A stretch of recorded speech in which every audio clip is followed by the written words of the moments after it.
I'm here to talk about success, right?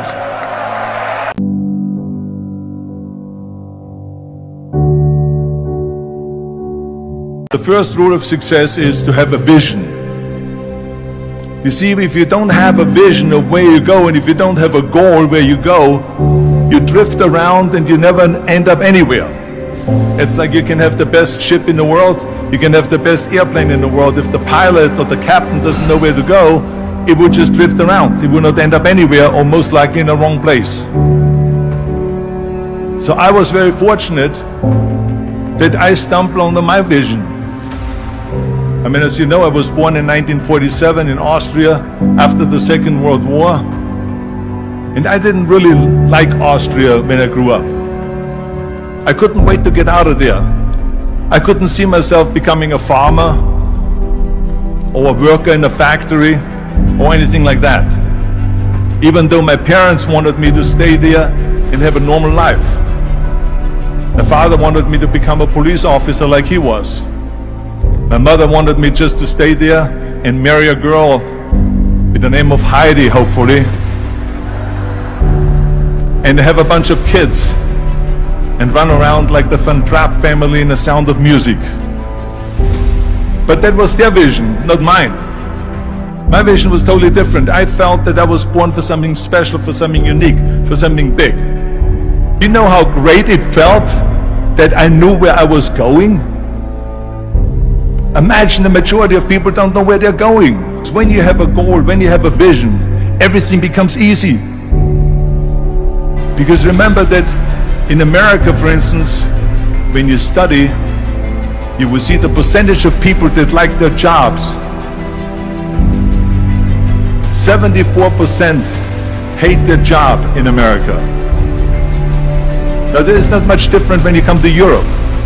The majority of people don't like what they're doing because they're really not doing it because they didn't have a goal and they followed this goal. They just aimlessly drift around, and then all of a sudden there's a job opening, so they get that job because you have to work. But then when you work, it's a chore. It's work. It's not fun. So if you think about, only a quarter of the people really enjoy what they're doing in life. That is unbelievable if you think about it. So I felt so blessed that I knew what I was doing. It's like a medical student that studies and knows he wants to become a doctor. You know where to go. So I knew where to go. So people always ask me, when they saw me in the gym in the pumping iron days, they said, why is it that you're working out so hard? 5 hours a day, 6 hours a day, and you have always a smile on your face. The others are working out just as hard as you do, and they look sour in the face. Why is that? And I told people all the time, I said, because to me, I'm shooting for a goal. In front of me is the Mr. Universe title. So every rep that I do gets me closer to accomplishing that goal, to make this goal, this vision turn into reality. Every single set that I do, every repetition, every weight that I lift will get me a step closer to turn this goal into reality. So I couldn't wait to do another 500-pound squat.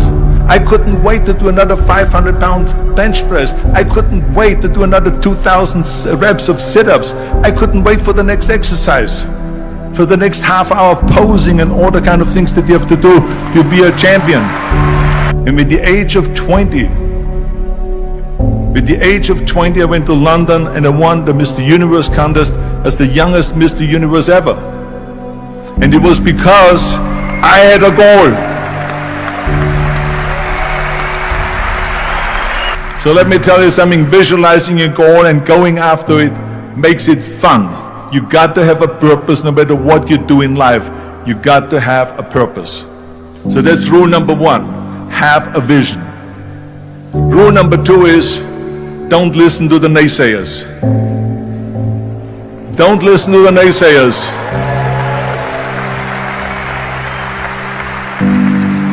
Everything I ever did, the thing that I heard out of people's mouth was, that's impossible. That can't be done.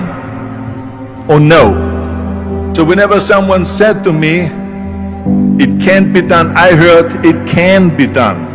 When they said no, I heard yes. And when they said it's impossible, I heard it is possible.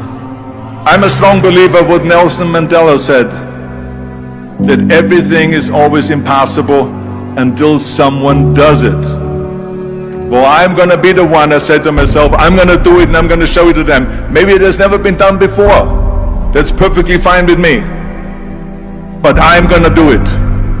And I did not listen to the naysayers. The next thing, the third point that I'm going to make to you is, before we sit down with Jürgen and talk about the rest of the three, is work your ass off. There is no magic pill. There is no magic out there. You cannot get around. You have to work and work and work. And it drives me crazy when people say they don't have enough time to go to the gym for 45 minutes a day and work out, or to do something for 45 minutes to an hour a day to improve, if it is physically improve or if it is mentally to improve. Imagine you read 1 hour a day about history. How much you will learn after 365 hours in 1 year. Think about if you study about the history of musicians, of composers, how much you would know. Imagine if you would work on a business, on some business that you want to develop every day for an hour. Imagine how further along you will go and get. So it drives me nuts, because we have, when people say we don't have the time, we have 24 hours a day. We sleep 6 hours a day, so that gives you still 18 hours. And there's someone shaking their head out here in front. They say probably, I don't sleep 6 hours, I sleep 8 hours, right? Or just sleep faster.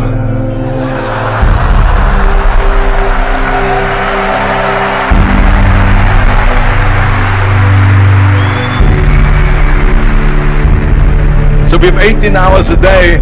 The average person works around 8 to 10 hours. So let's assume it's 10 hours, so we have 8 hours left.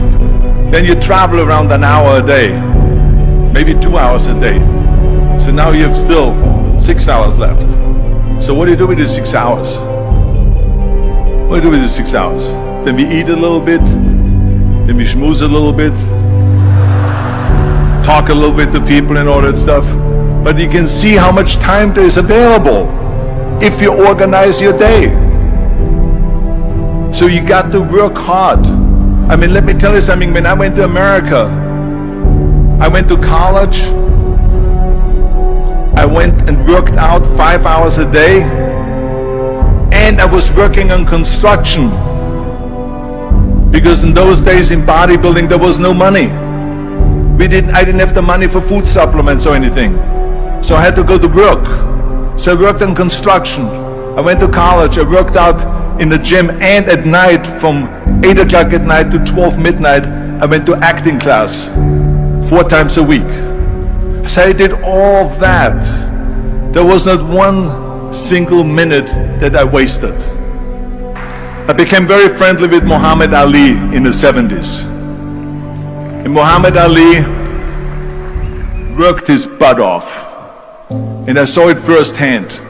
And I remember that there was a sports writer that was there in the gym when he was working out and he was doing sit-ups. And they asked him, how many sit-ups do you do?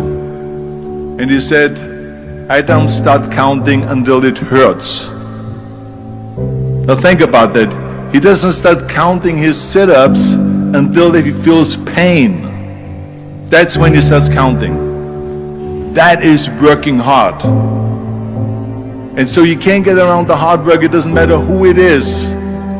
As a matter of fact, I believe what Ted Turner said, work like hell and advertise.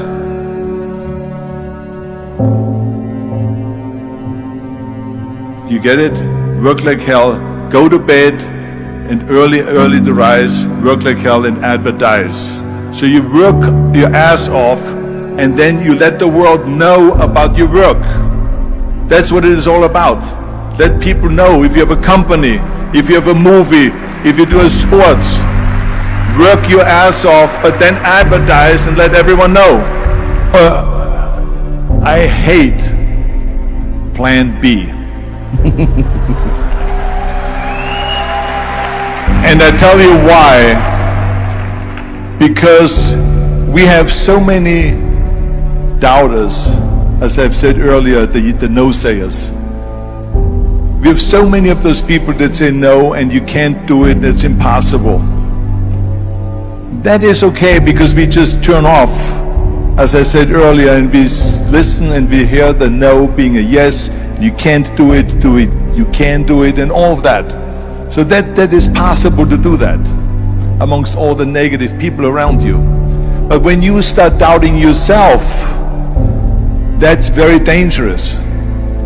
Because now what you're basically saying is that if my plan doesn't work,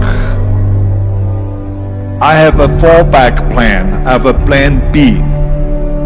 And that means that you start thinking about plan B, and every thought that you put into plan B, you're taking away now that thought and that energy from plan A.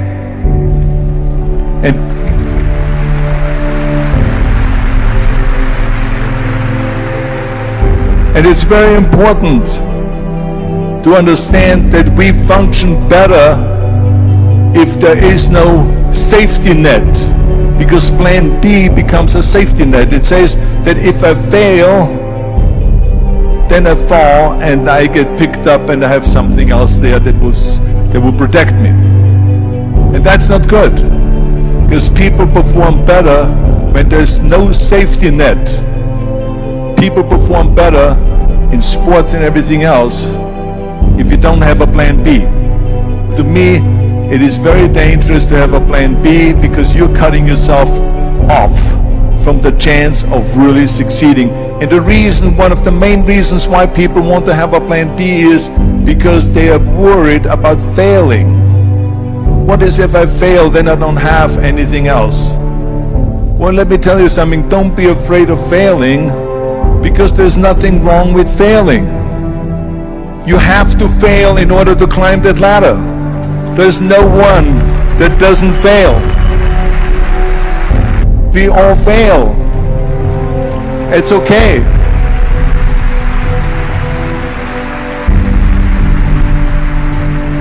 What is not okay is that when you fail, you stay down. Whoever stays down is a loser. And winners will fail and get up, fail and get up, fail and get up. You always get up. That is a winner. That is a winner. Hey, we all lose. We all have losses. This is okay. And this is why I say don't be worried about losing, because when you're afraid of losing, then you get frozen. You get stiff. You're not relaxed.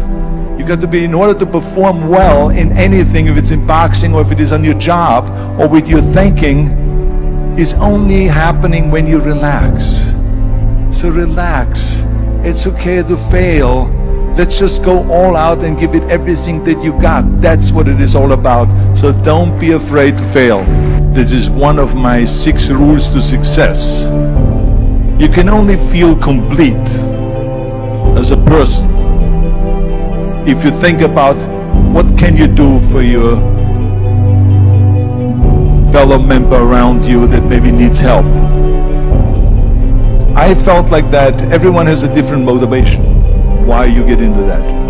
I was an immigrant going to America, and I saw how America was the most generous country in the world. I mean, they opened up their arms to me, they helped me, they invited me for Thanksgiving dinner. The people, they brought me, the bodybuilders in the gym brought me plates to my apartment because I had no plates, I had no silverware, I had no bedware, I had no pillows, I had no blanket, I had no TV, I had no radio, I had nothing.